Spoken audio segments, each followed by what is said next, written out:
Dans cette vidéo, nous allons voir sur le chapitre des molécules ce que l'on appelle l'isomérie. Alors, je vais ici vous montrer qu'avec une même formule brute, ici C2H6O, on va pouvoir représenter de plusieurs façons différentes la molécule. Et ici, en l'occurrence, de deux manières différentes de disposer les atomes. Donc, il va y avoir deux formules développées. Voilà la première. On a bien 2 carbones, un oxygène et 1, 2, 3, 4, 5 et 6 hydrogènes. Le carbone fait bien 4 liaisons, celui-là aussi. L'oxygène fait bien 2 liaisons. Et les hydrogènes font bien une seule liaison, tout va bien. La même chose en formule développée, le groupement CH3, liaison, CH2, liaison, OH. En modèle moléculaire, cette espèce chimique, c'est l'éthanol. C'est le seul alcool comestible. Mais il y a une autre espèce chimique, une autre molécule qui peut correspondre à cette formule brute C2H6O.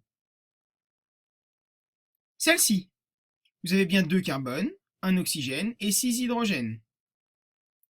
Donc le carbone fait bien 4 liaisons, l'oxygène 2, le carbone 4, et chaque hydrogène en fait bien une, tout va bien aussi. Donc, il n'y a pas de raison que cette molécule ne puisse pas exister. On a le groupement CH3, on a O qui est tiré, on a le groupement CH3, pardon, la liaison CO, O, la liaison CO et le groupement CH3. Voilà en modèle moléculaire ce que ça donne, et cette espèce s'appelle le méthoxyméthane et c'est un biocarburant. Donc vous voyez qu'à partir d'une même formule brute, on peut avoir des formules semi-développées et développées, donc différentes, donc des molécules totalement différentes avec la même formule brute. C'est juste la disposition dans l'espace qui change. Ces deux molécules sont dites isomères. Donc la définition d'un isomère, des isomères sont des espèces chimiques de même formule brute mais dont l'enchaînement atomique est différent. C'est-à-dire de même formule brute et de formules semi-développées et développées différentes. Attention, la formule développée semi-développée, bien sûr, est en concurrence avec la même molécule. Mais la même formule brute et des formules semi-développées différentes.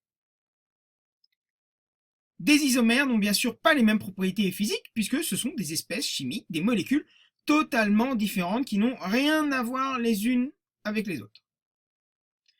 Donc, soyons bien d'accord, elles ont la seule chose en commun, c'est leur formule brute. C'est tout. Mais l'enchaînement des atomes n'est pas le même, donc la formule développée et semi-développée diffère d'une molécule à l'autre. Merci à tous.